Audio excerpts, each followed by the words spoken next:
Perfect. Okay. Sherry is, like I said, the physical health promoting school coordinator. So she works a lot with physical literacy and getting kids active in the classroom. And as we all know, food is a really big part of health. So keeping our bodies healthy, keeping our minds healthy, eating and nourishing our bodies is good for the environment and ourselves and our children in our classroom. Before we get started as well, I'd like to acknowledge the fact that we are on the occupied and unceded territory of the Secwepemc people. Our region is quite large. We have the Thompson, the North Thompson and the Thompson rivers that flow through it. And these rivers are flooding now as part of our annual cycle. And the Saskatoons are almost ready. And the arrowleaf balsam roots are all blooming right now. These big yellow daisies that are so, they're just happy. It's so nice to walk through the hills and see them. So I'm going to let Sherry get started here. And we're going to be talking about, Sherry, I'm going to make you the host. You ready? Okay, I'm ready.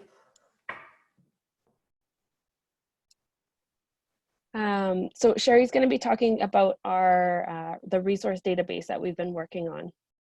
So she will share the screen with you and go through it a bit. So Sherry will go through the background and one of the sections, and I'll go through one that I've been working on, and then back to Sherry and kind of go back and forth. So if anybody has any questions, you can just type it in the chat box.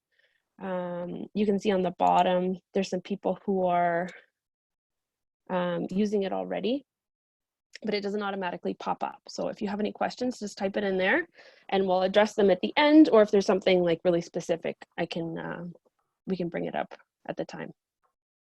All right, ready, Sherry? I'm ready. All right, go ahead. Thank you, Addie. I've been getting texts from Simone Jennings. She's trying to get on, so she's waiting in the wings somewhere. Maybe other people are. I'm in. Okay, perfect. Okay, as Addie said, my name is Sherry Stoddy and I'm Health Promoting Schools Coordinator for School District 73. The three areas of focus that I work on are physical literacy, mental health literacy, and food literacy. How can anyone be so lucky to have a job that addresses these three areas? It's my favorite things. I love to eat and I love to grow, and so it's been such a pleasure working with so many professionals in our community and in our province that have done so much work in this area. During this time of pandemic,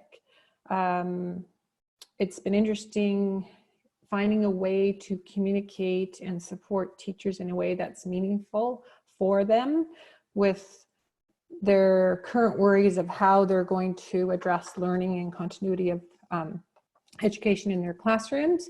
So we are also in our district in the process of creating an intranet that isn't quite set up yet for sharing.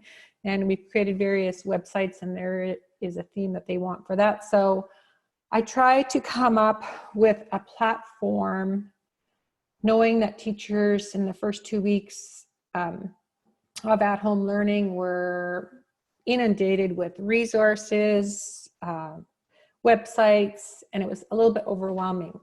So I decided to go with a format called a Hyperdoc, which is in Google. Also knowing that the majority of teachers in our province are probably working out of Google Classroom.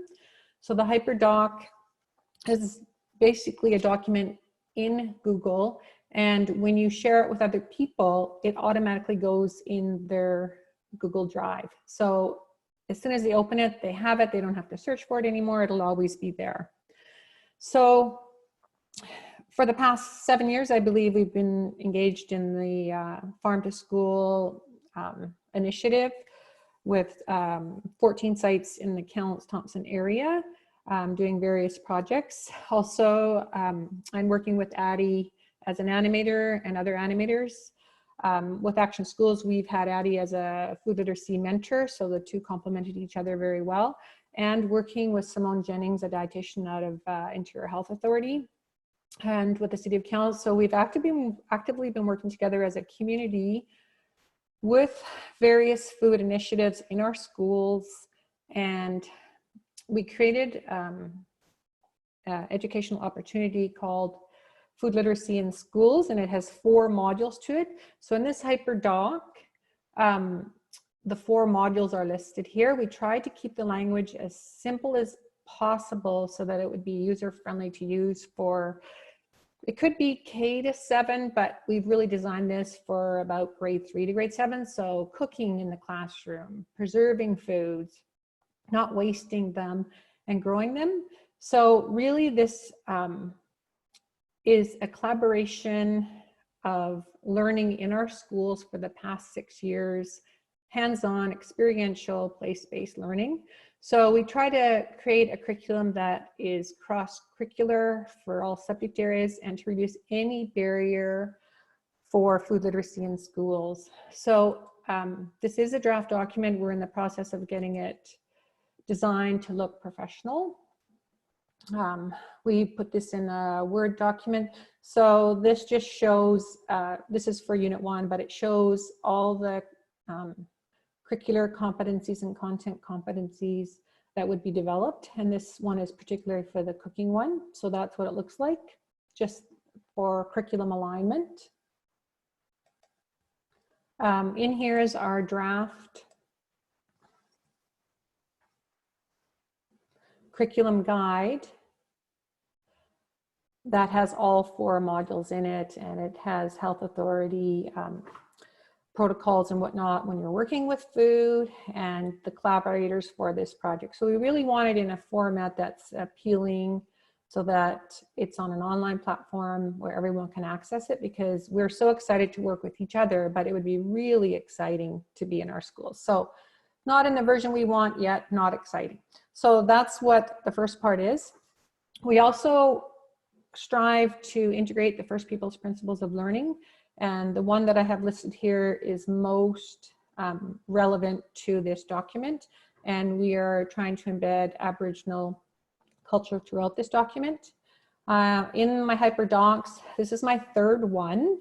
And my last one during this time. The other 2 I've created for physical literacy and mental well-being. I've had a lot of positive feedback for this platform where teachers are saying, I can just take bits out of it and integrate it into my classroom. It's so usable. And also trying to put together resources that are not so tech dependent, getting kids off the technology and doing other things. So I just sorry, Sherry, to interrupt. Just wondering if you can make it, we just had a question to make it a little larger. Maybe we can zoom in. Okay. On it a little bit. Awesome. Okay. Thank you. Hope that helps. So connecting it to curriculum, integrating first people's principles of learning, and then the context, just kind of trying to let the teacher know what's in here and how it's created. And I have to say, during this pandemic, I am amazed and grateful for provincial health authorities and organizations that have created resources specifically during this time. Sometimes it feels like there are not enough hands-on resources out there to promote food literacy, but with extensive research and working and partnering with other people during this time, we are so grateful for health organizations and others that have created lessons for at-home time and created videos. It's amazing. And in my position where teachers are used to getting information and resources from me that they know I've vetted and gone through. So now I feel that we can really broaden our reach with what you've all created and draw them to the learning from your site. So really excited about that. So we just kind of explain what the HyperDoc's about. Always try to have a focusing question. How do we take ownership for community sustainability and improvement, which addresses the 4 modules, and then always trying it to core competencies. So how does this HyperDoc work? So sorry, Sherry, can I just interrupt for a sec? Yeah. Can I just be the host again? Because there's some people in the waiting room and then I can't access it, and then we'll switch back. Oh. Can I and then let you them can in? keep, yeah, you can let them in. Okay. It should be on the side there with all the participants. Okay, participants, yeah. So one person's trying to get in. Okay. Is that I it? guess we Okay. have to keep checking that. Yeah. Sorry, I realized that I can't Okay. see them. Okay, thank you. Okay. Sorry. Go Okay, ahead. so I'll move along here. Everyone's been listening. So let's see what's happening here. Okay. So in each section, we divided each section of this hyperdoc into the 4 themes of our food literacy in schools. And this one, we've called it Health Authority initiatives within food literacy that we have seen come up in the last 3 months.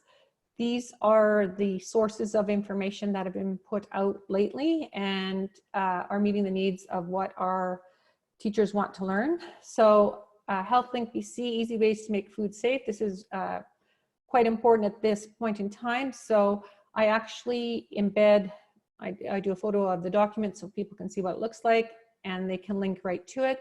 And in the colored section, kind of show them what to expect in this document.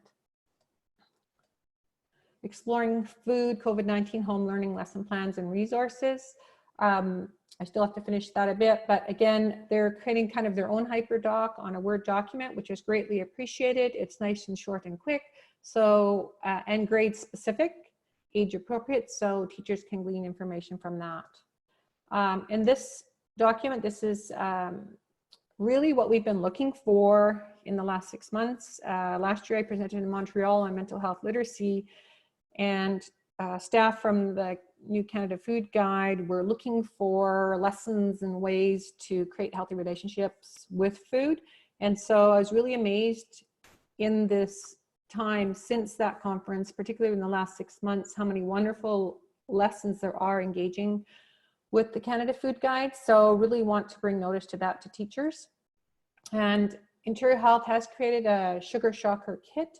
So just sharing this document so that teachers may be able to do some online engagement with healthy drinks. Toolkit for Educators, Canada's Food Guide. So just through our various health authorities, connecting them to food sources. In the past, BC has been quite strong partner with School District 73, as well as Healthy Schools BC and Action Schools BC, with the restructuring that's been going on for the last little while. I was delighted and pleased to see how wonderful and user-friendly those websites are. So I will draw people to that website. And then in Kamloops, Simone Jennings, along with this position, has created years ago, Cook It, Try It, Like It curriculum for the after school time period. And in that position has also created videos. And so I've included this resource because of the success of the Cook It, Try It, Like It curriculum with hands-on experience, we have practiced this during instructional time, which has led to our curriculum. I'm just gonna let a few more people in.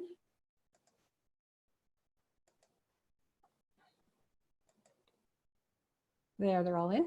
So this is just bringing notice to wonderful resources that have come out lately. So very excited about that. Okay, so we also want to connect teachers to hands-on experience in the home setting. So for all the work we've done in our food literacy in schools curriculum, Simone, when they started, I asked Simone, can we quickly adapt our lessons that are tried and true in the classroom that students have informed us on and piloted and prototyped? Can we now revert it back to an at-home setting? So that's what we've done. All of these lessons we've experimented and played with in schools. Students have told us what they like, what they think it should be changed to. So that's what we've done, is adapted these recipes that we've done in a school setting to an at-home setting. So if we click on the title, it will be formatted for a family use. I've tried to get all the instruction on one page really simply, but I wanted to show you what one of those lessons would look like in our module. So heavily scrutinized by Simone Jennings and our curriculum writers.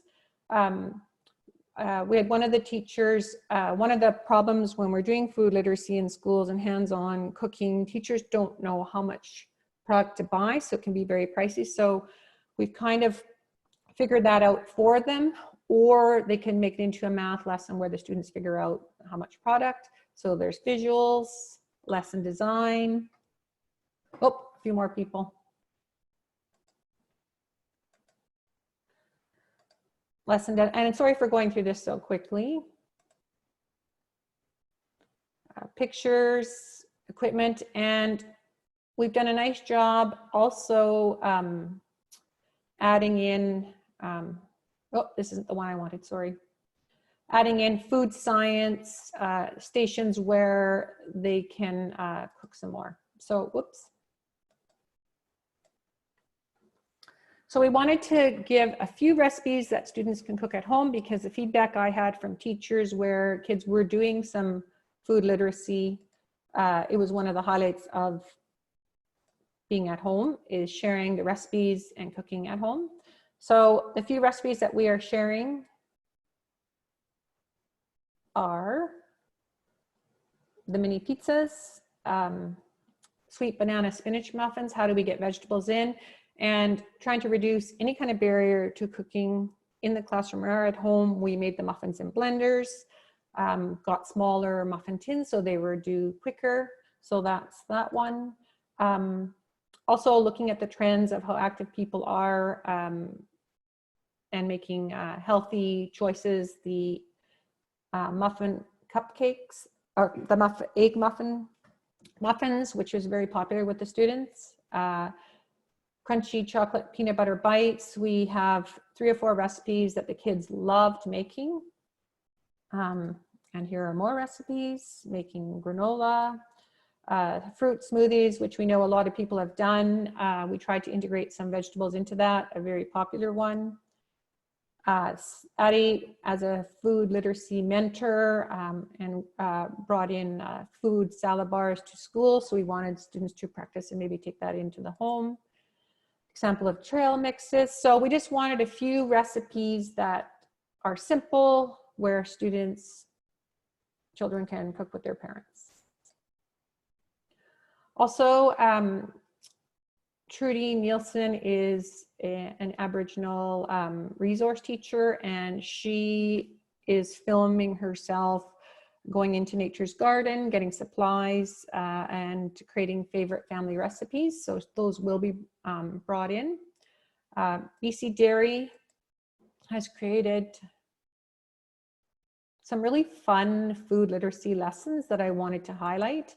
And one that our teachers have really been looking for is connecting to the new Canada Food Guide. So again, I provide access to the lessons and a little bit of description of what they're about. So I went through this. They're divided into specific grade, age-appropriate lessons, and really wanted to provide access to teachers so they can do this. This is of high interest to me, this page, Food Explorers, because we've done mental health literacy read alouds for our students, particularly in the primary age, and those have gone very well. So this is really appreciated to bring in the literacy piece of it. So just highlighting, I'm going to hand it over to Addie pretty quickly here. Really love the Growing Chefs, these videos, and DashBC also has some fantastic videos, and I feel this is a piece that has been missing before. Many people probably on this call are very passionate about health and gardening and healthy eating, but how do we get everybody else involved? So I really like these videos that come out about weekly to share how to do things and showing that it isn't always going to go the way you planned. We know that many families don't garden anymore. So how can we bring that joy of food literacy and hands-on learning for families? And I think, you know, in our area, the plant shops are getting sold out. Oh, another participant. And people are really wanting to learn this. So what a wonderful opportunity. Oops, I'm trying to admit one person, it's not happening. Okay, so I have a few others, but I wanted to hand it over to Addie so that we don't run out of time. So just highlighting those. I can't see you on here anymore, Addie. Must be on the bottom. Oh, I'm under the communications Okay, oh, right, okay. title. Coast. Awesome, thank you. Can you stop sharing your screen? Yeah.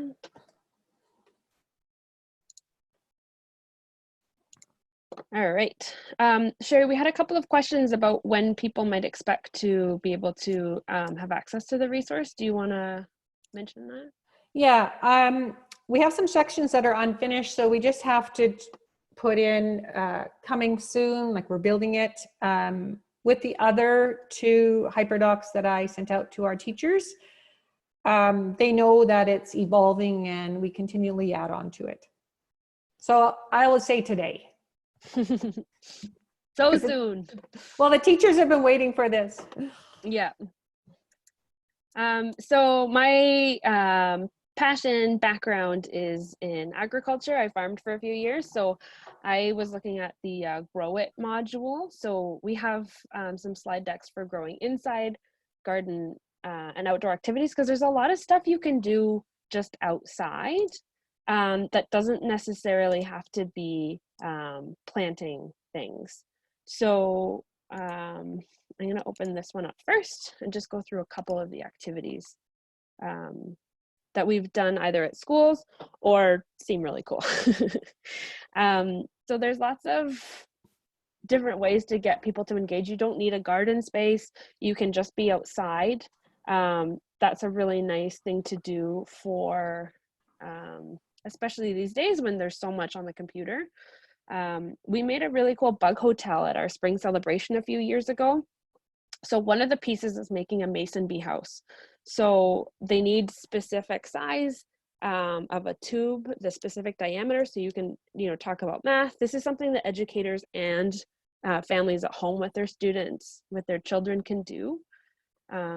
So that's an example. It's got a YouTube video and some links to it. And if you have a bit more supplies, if you have some tools, you can make a bug hotel and talk about different pollinators and the roles that they play in the garden. And we made seed bombs with my daughter and I, she's here in the pictures, last week, and they were so fun. She had such a blast. She got all these different kinds of wildflowers, and we put sunflowers together, and you take clay and compost and water and bowls, and she had a blast, and she's 2. But I think, 12-year-olds, I would also do this with my grade 6 kids that I was working with in my practicum. So there's a couple of instructions how to make the seed bombs.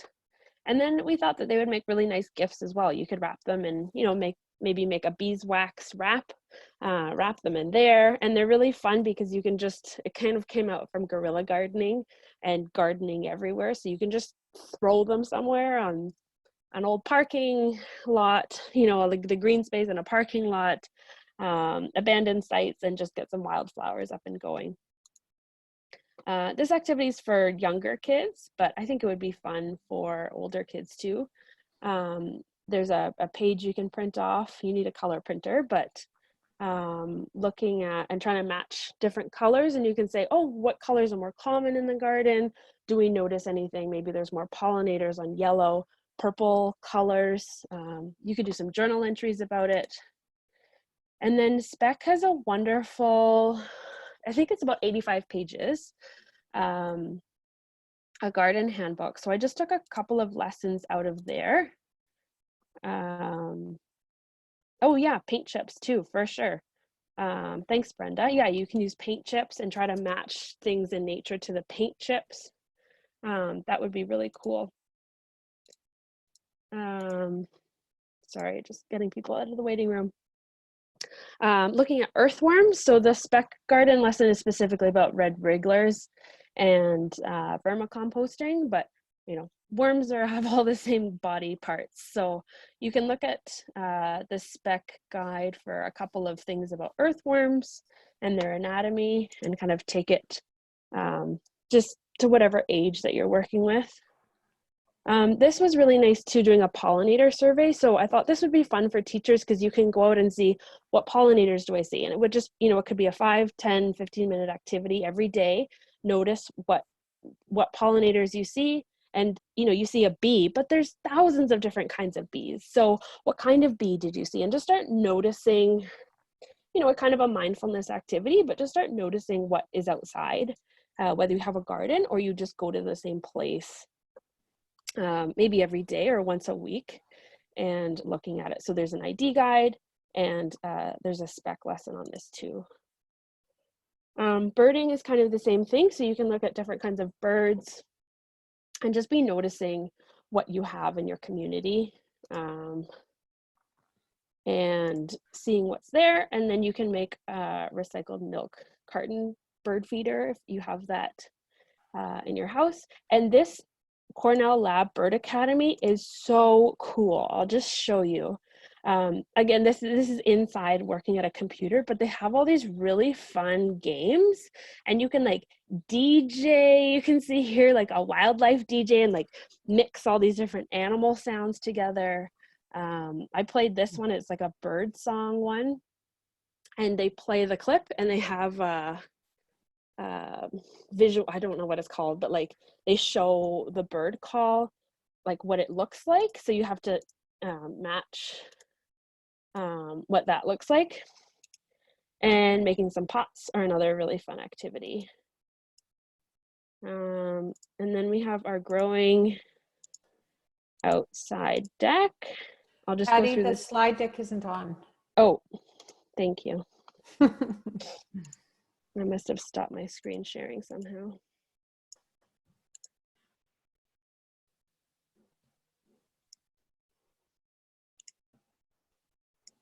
Sorry, I got too excited. Is that good? Yeah. Okay, thank you.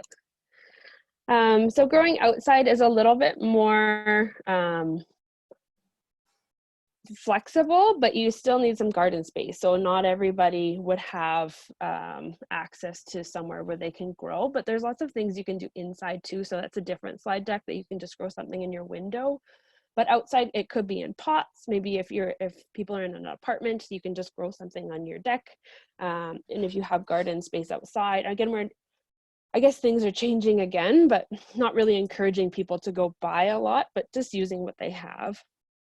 So these are some questions when you're starting a garden. What space do you have? What's your irrigation? And what do you actually want to eat? Like, I don't like Swiss chard and I'm not going to grow it anymore, but it's taken me years to figure that out. So what do you want to eat and how can you grow it and what's going to work for your area too? So West Coast Seeds, I'm sure most of you know, has these regional planting charts that are amazing and they have them for all over the province. So I find a lot of garden things, I mean, being here in Kamloops, we have good weather, we have a long summer, but we're not super early.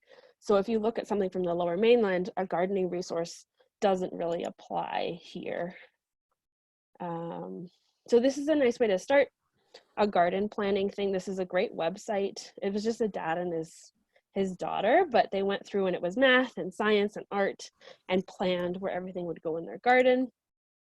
West Coast Seeds has some really cool resources about things you can grow in pots. Dash has some great websites about sprouting seeds, so things you can have at home like popcorn and lentils even, and just see what you can sprout. And then there's different ways you can plant. So you can plant with your seeds directly in the soil, in the pot or in your garden, or you can start them inside. So for an indoor growing station, Farm to School has developed, one of our animators made a video on how to build a growing station. It's a little late in the year now, but we want to get the word out. So after you start something, you can transplant it outside. So here's a bunch of resources on how to do that and all the steps that you need to be successful. So Sherry, I will pass it back to you. Okay.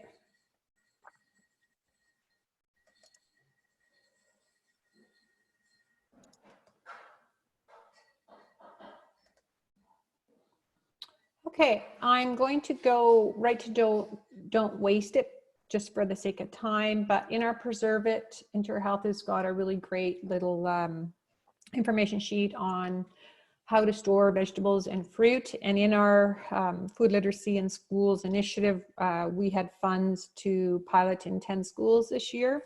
And we have portable kitchens, and the dehydrating, well, with the kitchens, we just can't keep them in stock. They're used all the time, but preserving has really become of high interest to schools and families. And Trudy Nielsen, our Aboriginal education resource teacher, actually did a webinar last week on making medicines. So it wasn't filmed, unfortunately, so she's actually going to film segments to put in this section. Okay, so I'm going to go to Don't Waste It. I want to show you a slide deck that was created by a sustainability educator coordinator for the city of Kamloops. She has been coming into our schools. I'm just going to go through it and then show you what we've done with it. She's been going into our schools to talk about waste, food recovery, and has created slides that are very visual of what happens in our area to waste. So I'm just going through this quickly because we can't use this slide deck because we don't have notes or anything to go with it. So what I've done with Jamie, we've created a companion slide deck with the permission from the city of Kamloops.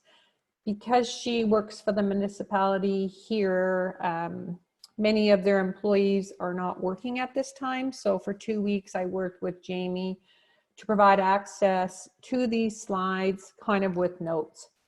So it's a slide deck of about 60 slides. So we put it into themes. And for example, I'll go over this one right here.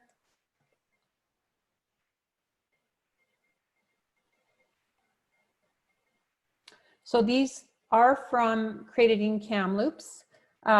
Before I continue though, when Action Schools had the food literacy mentors, Addie was one of the mentors, but I went into schools for half a day. I did 24 schools to find out what teachers and students were interested in, to come up with that question to gain access to a food literacy mentor. It was very clear that students were most interested in sustainability, climate change, repurposing, recycling. And so that's been a big focus in our area in more schools than the food literacy hands-on experience, because it's important to kids. So that's a high focus area that we really want to promote because it's of interest to the students and they want to take action in this area. So in this slide deck from the city of Kamloops, we have embedded their original slide and created some inquiry questions and linked them to the city of Kamloops photo gallery and videos of ways that they can become involved. So this whole slide deck has now become active with notes created by Jamie Gerbet and myself to still engage with this, because Jamie would have been in schools facilitating this. And so actually more schools will have access to our presentation than ever before.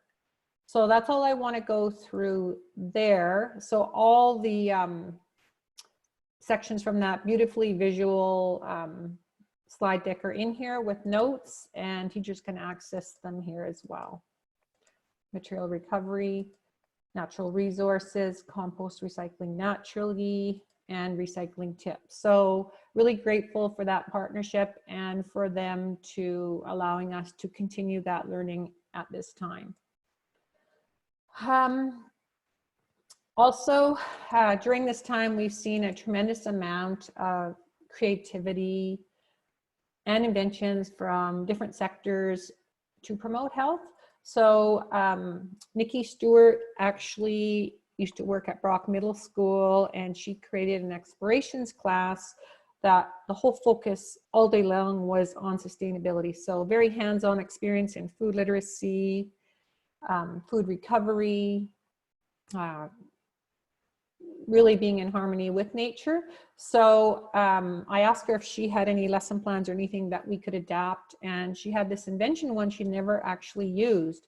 So this document right here, Learn from the Past, Create the Future, Inventions and Patents, is a really nice handbook that we created stations for the at-home setting. And I'm just going to go through the slides that you can see a little bit. So we wanted to really simplify it so it can be done in the home setting. and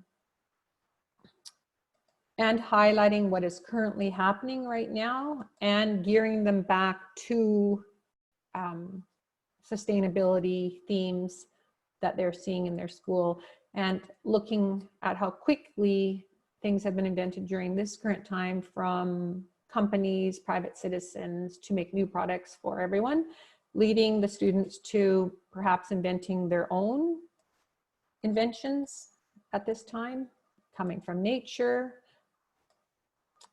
So this has been a popular one. I've already shared this out with teachers, and they really like this slide deck.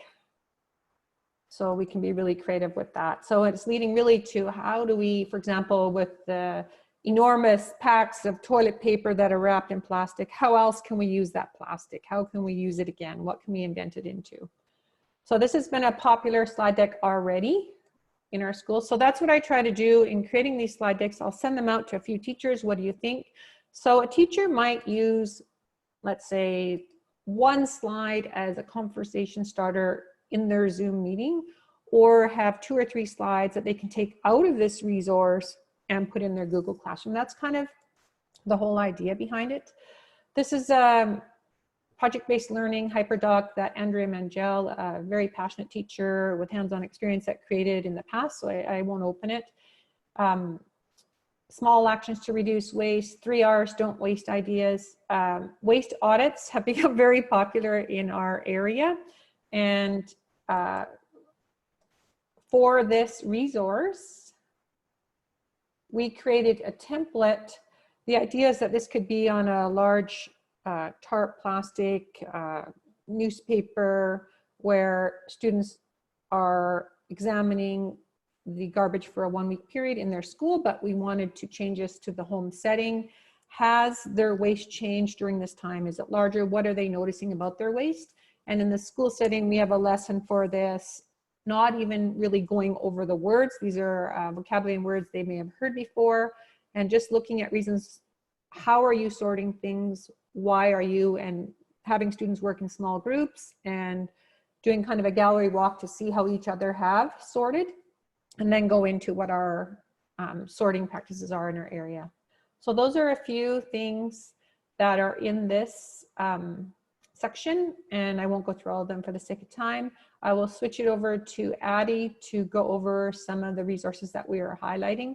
And again, thank you to everyone in our province that have posted really wonderful resources that we can do in the at-home setting. We've noticed, and we are including them, and we are hoping to continue with those wonderful resources. I'm going to hand it over to you, Addie. Thanks. Oops. So as we said, this is going to be the nice thing about Hyperdoc is that it's a living document. So we're going to be adding things. So I see that there have been some resources that have been shared in the chat now, which is awesome. And if there's other things that come up, you can always ask us to add. So I just opened one of them. So Spec has been doing some great nature school. And lots of other organizations. So we've just collected, I mean, there's no way for us to take all of the amazing resources and put them into these slide decks. So we do have a section after our 4 modules that are additional resources. So like the Edible Schoolyard Project, there's some really cool food literacy from SD47, Interior Health, America's Test Kitchen, Vancouver Coastal Health, Fresh Roots. F2SBC has some great things, BC Ag in the Classroom. The 4-H at Home, if anybody hasn't seen that yet, that's really nice too. So lots of kind of more general resources that we have at the end. So I'll go through the chat after the webinar here and add some more things that we find. Yeah, I don't know. There's lots of things, and I hope that this will be useful for all of you. I'm just gonna stop sharing. We'll just have a look at the chat if there's any specific questions that anybody has. We want to finish up by 11 here. So Sherry, you said today, maybe we can share Yeah. it out? It just, my focus has really changed to mental health literacy right now. So I'm booked solid for the Pro D on Friday. So I want to make sure that I'm ready for that. But I've already shared bits and pieces because I always ask, like I experiment asking, and to be quite honest, the things that really have stuck out to us are on this Hyperdoc. And like Addie said, we can't include everything, but we just want to get people started on this. And once it's in their drive, whether they realize it or not, it's there and they can use it. And all these Hyperdocs are really created to be used in the home setting, but teachers have said, I can see I'm going to do this in my practice. So it's not just for this time period. They're going to move it into their knowledge and learning in the fall when they're back full time. Yeah. So this will be shared from SD73, but it will also go on our Farm to School website. So it'll be available provincially, and everybody on the call today will receive the link to it. And as Sherry said, I didn't really realize it, but anytime you open a Google Hyperdoc, it is always in your shared with me I don't know, section folder. So you don't misplace it. Like I find with websites, I find this cool website and I don't write it down anywhere and then it's gone. So this will be really nice that you can go in and search things. So there's only going to be a few people who have editing privileges, so you'll just be able to view it. But you can still change it to whatever you want. And that's kind of what we're hoping, is that it's this flexible structure and you can use one slide and that can be 2 weeks of instruction for you. Or you could go through the whole slide deck, whatever is useful. So whatever comments, resources, anything that anybody would like to have it, anything to add, just email me, communications@farmtoschoolbc.ca, and I can add everything in there. So we have a question from Brenda. Sherry, if the mental health literacy is also shareable? Yes. Awesome. Is that on the SD73? It's on the intranet. I have the 3 Hyperdocs are easily shareable. It's on the intranet, not on anything else. If they want the other Hyperdocs, they're just going to have to email me. Okay. So I'll, is it okay if I share your email on the, okay. So I'll just type it in here at sd73.bc.ca for the mental health literacy, which is awesome. And you have a physical literacy one too, right? Yes. Yeah. Okay. So if anybody would like access to that, you can feel free to email Sherry. Yes, it will be on our Farm to School website. Awesome. Is there anything, if anyone has any other specific questions, you can feel free to type it in the chat here. We don't have anything. I just see a question about community gardens. We have some resources available on our Farm to School page about school gardens, but we don't have anything here about community gardens specifically. But we have some like gardening things kind of in general. Was there anything else you wanted to say about it, Sherry?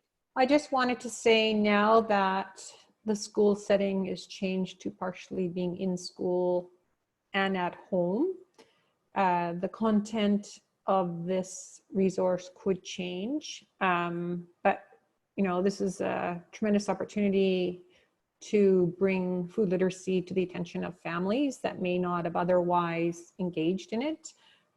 We know that children love to cook and they love to garden and get their hands dirty. So these are themes that children are interested in, and in our school district, they're making it a priority in strategic planning to provide more hands-on experience with this.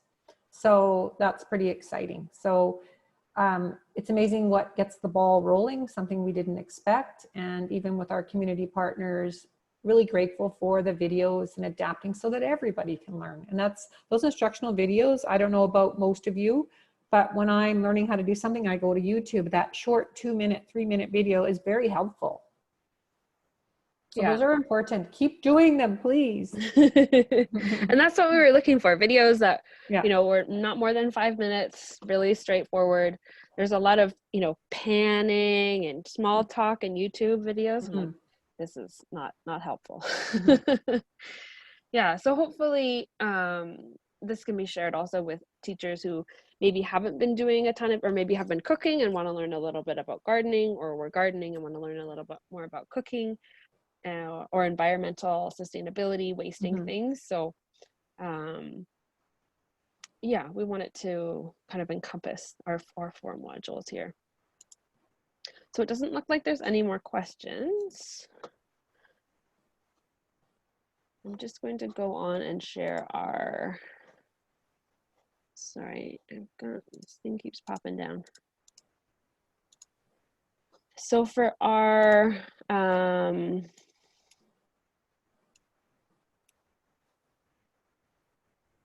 webinar next week, we have Wade Rowland from the Checamo Center, and he's a chef. So he's going to be making ricotta cheese and tea biscuits. So without yeast, you can make these tea biscuits. So he talks a little bit about how to do that. And he's going to cook it in advance and use like a GoPro and then record it. And so we'll watch the video and then do some hands-on cooking. Sorry, I'm not sure why it's not loading.